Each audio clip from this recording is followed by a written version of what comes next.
Hola, bienvenidos a Fiscalmente Inteligente, el podcast diseñado y previsto para jóvenes como tú que quieren aprender sobre los impuestos, sobre las obligaciones fiscales. Te invitamos a que nos sigas, a que te suscribas, a que participes, porque hay que pensar, pero hay que pensar fiscalmente inteligente. Bienvenidos a Fiscalmente Inteligente, el podcast donde aprenderás de manera fácil y clara cómo manejar tus impuestos. Comenzamos. Hola, buenos días a todos. Estamos el día de hoy en Fiscalmente Inteligente, donde hablaremos de un tema muy importante relacionado con la relevancia que tienen los impuestos en nuestra vida personal, en nuestra vida profesional.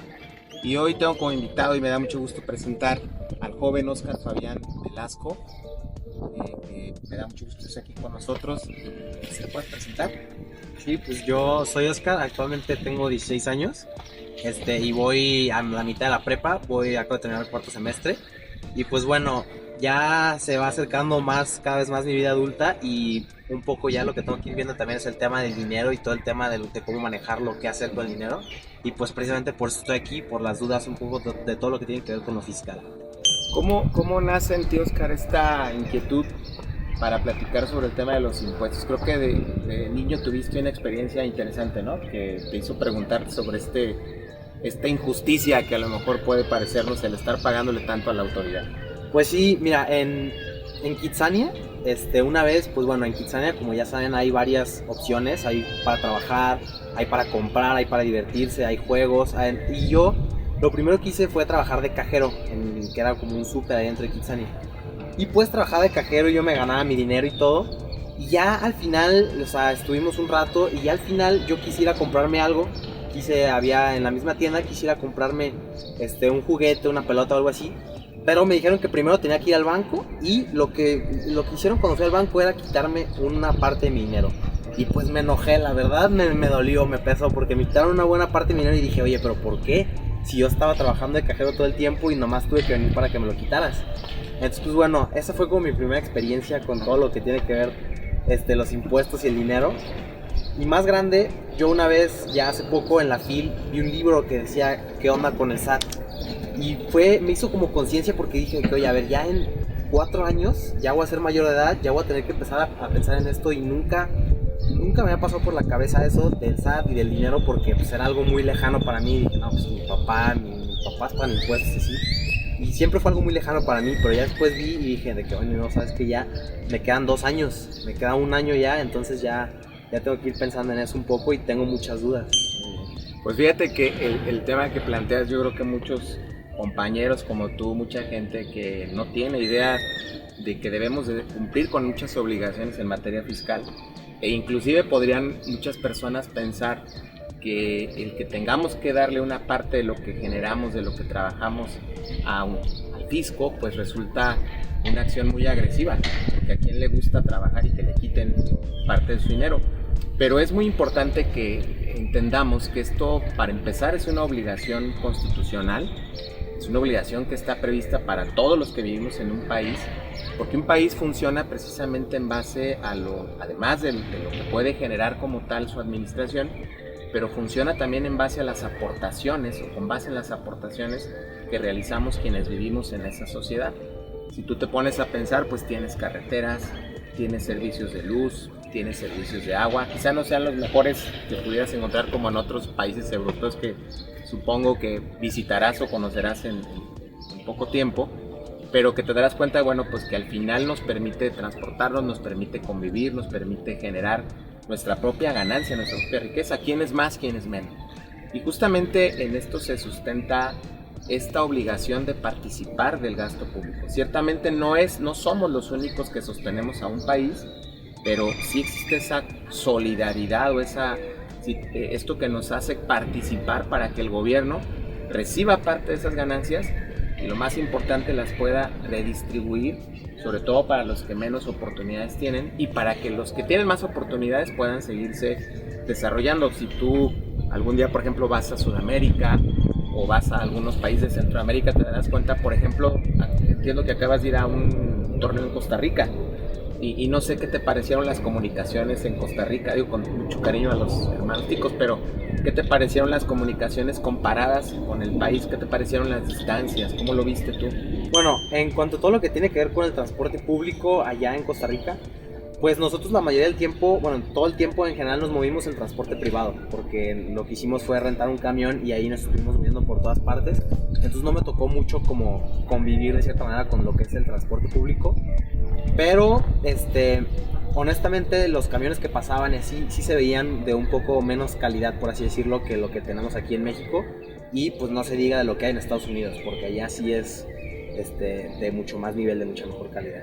Sí, y efectivamente eso nos hace conciencia de que aunque haya muchas cosas criticables, y yo creo que es importante siempre exigir una mayor responsabilidad del gobierno, justamente nuestras aportaciones que hacemos a través del pago de impuestos pues ayudan para que exista la infraestructura necesaria en el país. Por ejemplo, algo que tú desde ahorita, desde joven ya pagas, es un impuesto que se llama el impuesto al valor agregado. Lo pagas el IVA, siempre lo pagas cuando consumes algo. ¿Quién paga más IVA? Pues quien consume más, ¿no? ¿Quién paga menos IVA? Quien tiene ciertas operaciones por las cuales se le permite no hacer esos pagos. Y el impuesto quizá va a ser muy cotidiano para ti ya que crezcas y que generes renta, que generes ingresos, que generes utilidad, que generes riqueza, es el impuesto sobre la renta. Y ciertamente sí es un porcentaje importante el que aportamos. Desgraciadamente, en general, todos los ingresos que tú vas a obtener en tu vida profesional o por cualquier actividad que realices, debes enterarlos ante la autoridad. Y tiene que ser una exigencia fuerte, porque si no es así, no pagaríamos, ¿no? Todo el mundo no pagaríamos, nos haríamos oxisos en hacer estos pagos. Y bueno, esto es parte de prácticamente la responsabilidad que vas a tener a diario. Y fíjate que platicando un poco sobre ese punto, hay muchas consecuencias en caso de que no lo hagas correctamente. Las autoridades son muy exigentes para esos cobros que tienen que hacer. Y pues tú como joven debes entender que lo primero que vas a hacer cuando empieces a generar ingresos es inscribirte al Registro Federal de Contribuyentes, al SAT. Bueno, dijiste que lo primero que tengo que hacer ya que empiece a generar es inscribirme al SAT. Pero, ¿qué es eso? O sea, ¿tengo que ir a algún lugar a, pues, no sé, a pagar, a firmar algo? ¿Cómo me inscribo al SAT? ¿Qué significa inscribirse al SAT? Muy bien. Mira, hay un registro a nivel nacional que se llama así, Registro Federal de Contribuyentes. Ahorita en este momento la ley nos obliga a que en el momento en que tú realices alguna de las actividades o actos que prevé pues, las leyes fiscales en México, tendrías que inscribirte. Por ejemplo, tú siendo menor de edad, si a lo mejor te dedicas a ser DJ o tienes una plataforma digital y empiezas a generar ingresos, a nosotros como papás estaríamos obligados de nuestros hijos menores a registrarlos en ese registro. Se va uno directamente a las oficinas del SAT, sacas una cita y ahí señalas el nombre del contribuyente es tal, la actividad que voy a realizar tal, y te van a decir todas las obligaciones que tienes que cumplir a partir de ese momento. Si tú no tienes actividades por las cuales generes ingresos, entonces cuando termines tu universidad es la primera ocasión que la ley te dice ven a registrarte para darte tu título profesional, y te van a dar un registro genérico con el cual tienes la obligación de hacerlo para que te expidan tu propia cédula. Y a partir de ahí entonces, ¿qué obligaciones vas a tener? Depende. Si nada más saliste a la universidad pero no tienes dinero, no generas ingresos, no tienes por qué tener ninguna obligación adicional. A lo mejor tus papás te están dando un dinero para la colegiatura, te están dando dinero para que puedas sobrevivir. Ese dinero no paga impuestos porque viene de parte de tus papás. Pero ¿qué sucede cuando empiezas a generar dinero ya proveniente de tus actividades? Ya tendrías que decirle a la autoridad, decirle al SAT, oye, ya voy a empezar a generar un ingreso permanente y te voy a pagar mis impuestos. Cuando tú trabajas para una empresa, la empresa lo hace por ti. Ella te retiene tu impuesto y ella lo entera, tú no haces nada. Cuando tú realizas una actividad profesional independiente, por ejemplo, yo que soy abogado, yo tengo que presentar mensualmente mis reportes al SAT de cuánto ingresé, cuánto gasté y cuánto le debo de pagar. Normalmente para esos fines contratamos un contador público. Oye, a ver, dijiste que yo tenía que, cuando salga a la universidad, que me van a pedir que yo vaya y me haga mi registro y todo, y también ya cuando tenga ingresos. Pero al momento de yo pagar los impuestos, ¿eso lo tengo que hacer yo o precisamente para eso es un contador? O sea, ¿tengo que ir yo a hacer todo o eso lo hace el contador o cómo funciona ahí un poco? Mira, inicialmente cuando tienes pocas operaciones, por ejemplo esta primera de ir tú ante el SAT y registrarte, tendría que ser un trámite tan sencillo que no necesitas de un contador público. Tú puedes ir, sacar una cita y efectuarlo. Pero conforme las operaciones van creciendo, o sea que empiezas a tener, por ejemplo, si tus ingresos solamente provienen porque trabajas para una empresa y te pagan por salarios, tu empresa lo va a hacer. O sea, tú eres un trabajador y no tienes que presentar ninguna declaración al SAT, a menos de que generes un monto de ingresos superior a lo que prevé la ley. Ahí tendrías que hacerlo tú, pero en general lo hace siempre tu patrón. Entonces, ¿cuándo necesito un contador? Cuando mis operaciones empiezan a crecer. ¿Por qué? Porque tengo que presentar declaraciones mensuales, tengo que presentar reportes, tengo que presentar una declaración anual, y eso, aunque pareciera muy sencillo, pues requiere también su técnica, su conocimiento. Oye, pero a ver, si yo gano 100 pesos y el SAT me cobra el 30%, yo solamente le doy 70. Y si gano 1,000,000, pues es el mismo 30%. Sí, pero tienes muchas posibilidades, muy buena pregunta, porque también existe algo que se llama las deducciones. Tú, para generar tu utilidad, nosotros no pagamos por el ingreso que tenemos, pagamos por la riqueza que generamos. Y para medir la riqueza existe lo que llamamos nosotros la utilidad. Y la utilidad, Oscar, precisamente se mide no solo por lo que obtienes, sino lo que tuviste que gastar para obtenerlo. Entonces eso se llama técnicamente las deducciones. Si tú eres una persona que tienes una actividad empresarial, una actividad profesional, entonces tienes oportunidad de disminuir a tus ingresos todos los gastos que son indispensables para lograr esa finalidad, que es obtener ingresos.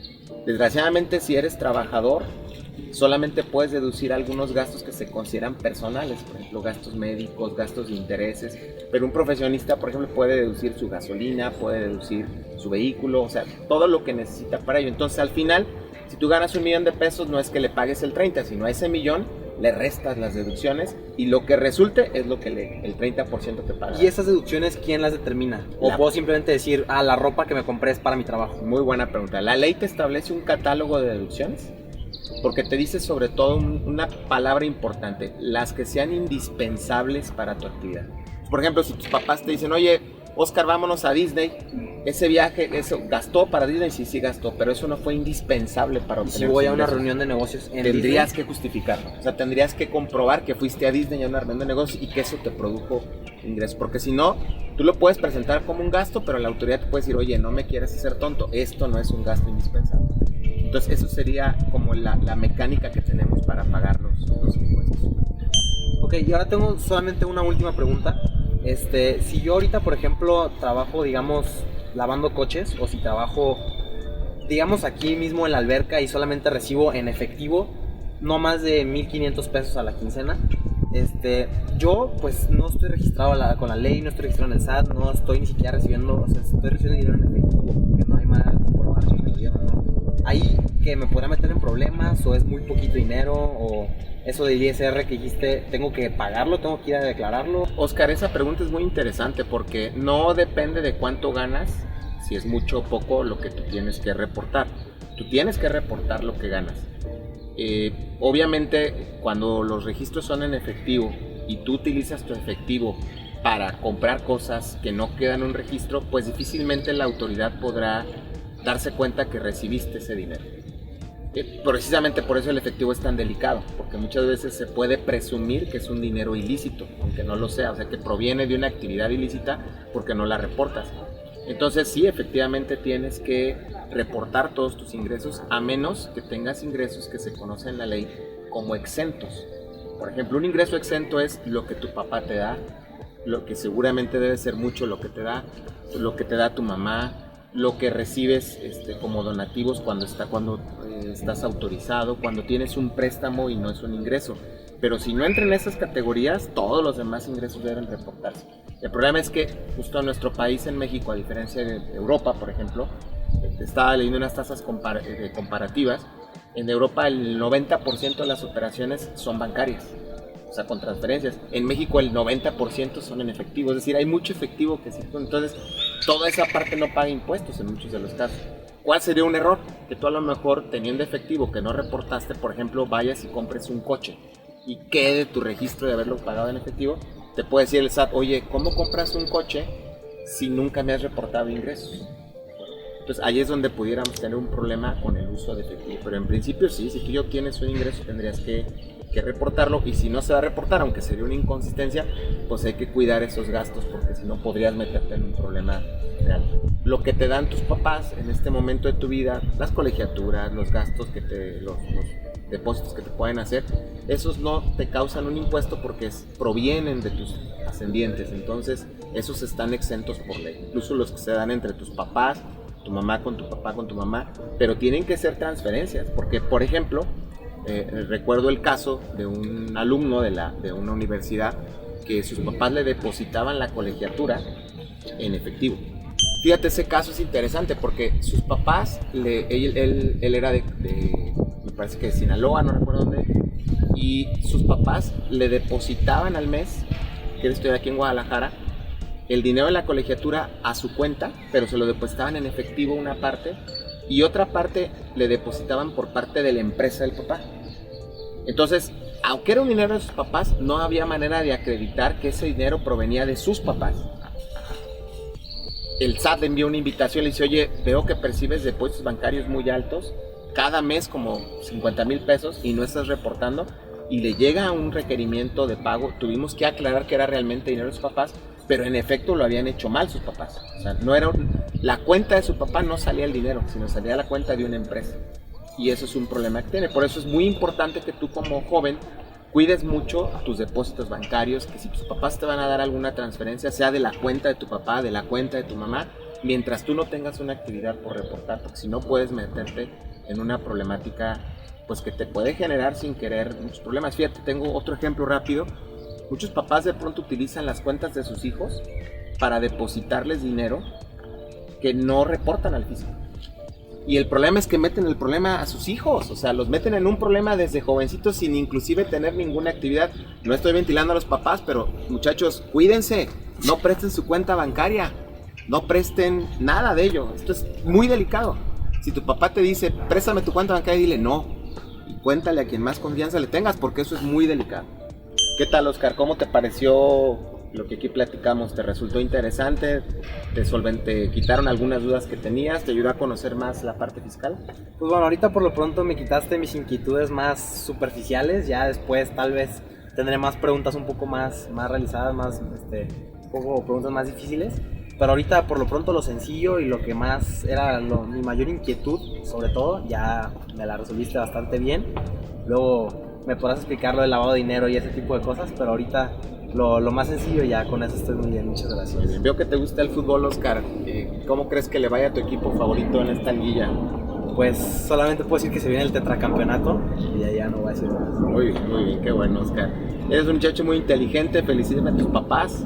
Muy brillante, qué bueno, que deben sentirse muy orgullosos de ti, y pues te agradezco mucho que hayas estado en esta ocasión acompañándonos. Es muy bonito tener gente como tú, y bueno, pues no se pierdan el siguiente capítulo de Fiscalmente Inteligente, donde estaremos hablando de estos temas.